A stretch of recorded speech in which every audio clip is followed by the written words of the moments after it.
Peuple de France, peuple d'esclaves, il est heureux toutefois que de plus en plus d'entre vous fassiez preuve de courage et de générosité et relayez ces vidéos, les miennes et puis celles d'autres résistants, d'autres révolutionnaires sur Internet, auprès de nos concitoyens pour les libérer. Je rappelle la phrase de Gandhi, lorsqu'un homme découvre qu'il est esclave, il n'est qu'à moitié esclave. Le jour où il décide qu'il n'est plus esclave, eh bien il ne l'est plus, tout simplement. Donc le but de ces vidéos, encore une fois, c'est la libération du peuple.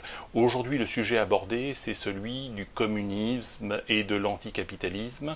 Ce qu'il faut comprendre, c'est que d'abord, je suis communiste. Je suis communiste avec ma famille, avec mes relations familiales, amicales, amoureuses. Il est tout à fait normal de partager sans compter auprès de ses proches.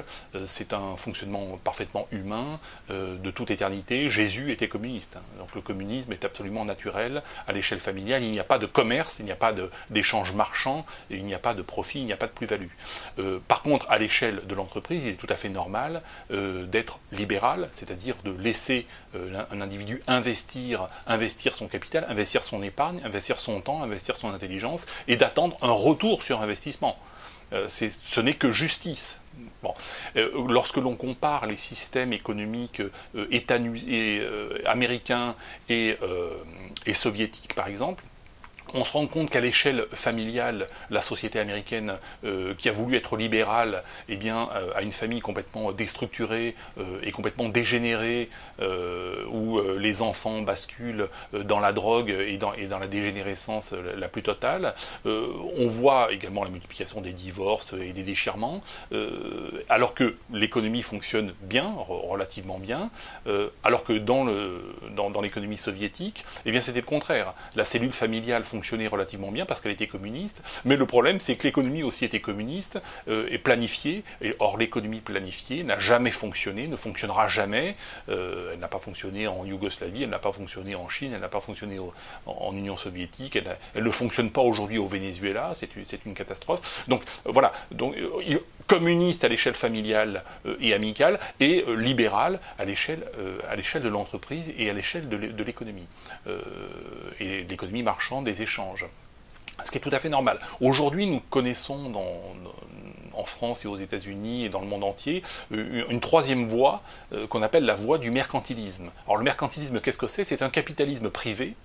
Mais ce capitaliste privé, contrairement à la boulangerie du coin, contrairement au plombier, ou contrairement même à McDonald's ou à Coca-Cola, qui investit et qui gagne de l'argent en vendant des produits ou des services à ses clients, les clients qui ne sont pas obligés d'acheter ces produits, dans le cas du mercantilisme, c'est une entreprise privée qui vend des produits et des services payés par le contribuable.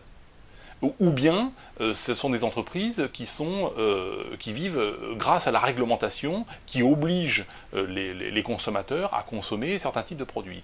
Alors vous avez effectivement voilà, des sociétés d'autoroutes, des sociétés de gestion, l'industrie de l'armement, l'industrie également de l'environnement, hein, tout ce qui est relatif à la guerre. Hein. Donc la guerre contre l'État islamique, hier contre les communistes ou autres, la guerre contre l'obésité, donc toutes les dépenses de santé par exemple, qui sont des dépenses contraintes, et là il y a beaucoup d'entreprises mercantilistes qui se goinfrent, entreprises pharmaceutiques et autres, qui se goinfrent de la dépense publique obligatoire, puisque financées par des cotisations obligatoires, hein, des cotisations d'assurance santé payées par les entreprises et les particuliers de manière obligatoire, et puis tout ce qui est dépenses environnementales, hein, les milliards du carbone, les milliards de la guerre, de la guerre contre le changement climatique. Je rappelle, le changement climatique, depuis des milliards d'années, le climat change sur Terre, donc il continuera de changer naturellement. Les milliards du carbone ne sont qu'un prétexte pour faire les poches aux citoyens, aux consommateurs, et les traiter en esclaves et les traiter en serfs. Je rappelle que le serf, c'est celui qui donne 50% de son revenu à son seigneur. Eh bien nous y sommes, puisque dans un pays comme la France, c'est 57% du PIB. 57% de la richesse créée va à la redistribution, va à l'État. Bon. Et là, vous avez effectivement des entreprises mercantilistes qui se gavent à milliards, et qui sont totalement criminels, hein, qui devront être demain poursuivis. Les politiciens qui ont mis en place ce système seront poursuivis et pendus.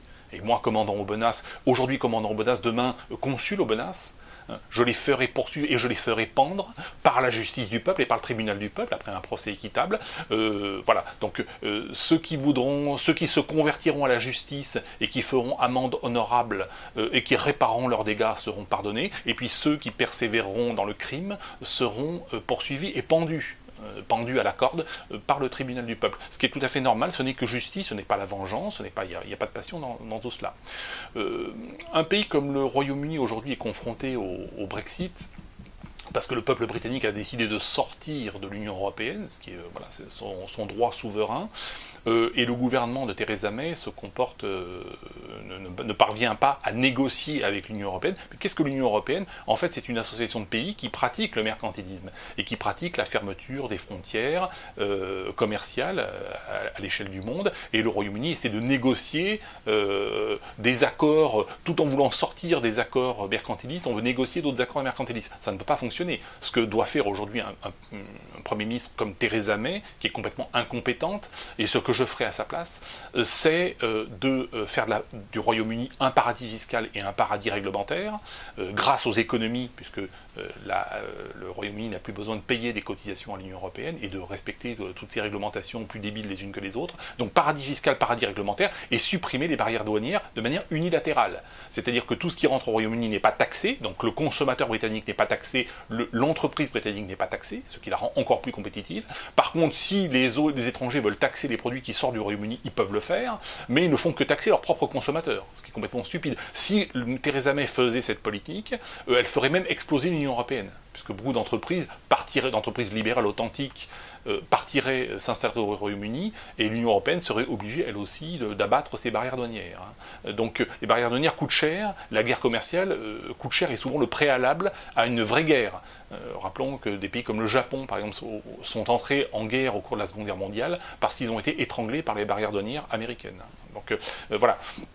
Voilà où est-ce qu'on en est. Donc je garantis, moi, comme Andrew Bonas, que demain au pouvoir, je ferai de la France un paradis fiscal et un paradis réglementaire, parce que ce n'est que justice, parce que c'est comme ça que fonctionne l'économie, et je poursuivrai devant la justice les criminels qui ont ruiné le peuple, hein, qui sont des ennemis du peuple et qui devront être jugés par le peuple, ce qui, encore une fois, qui n'est que justice.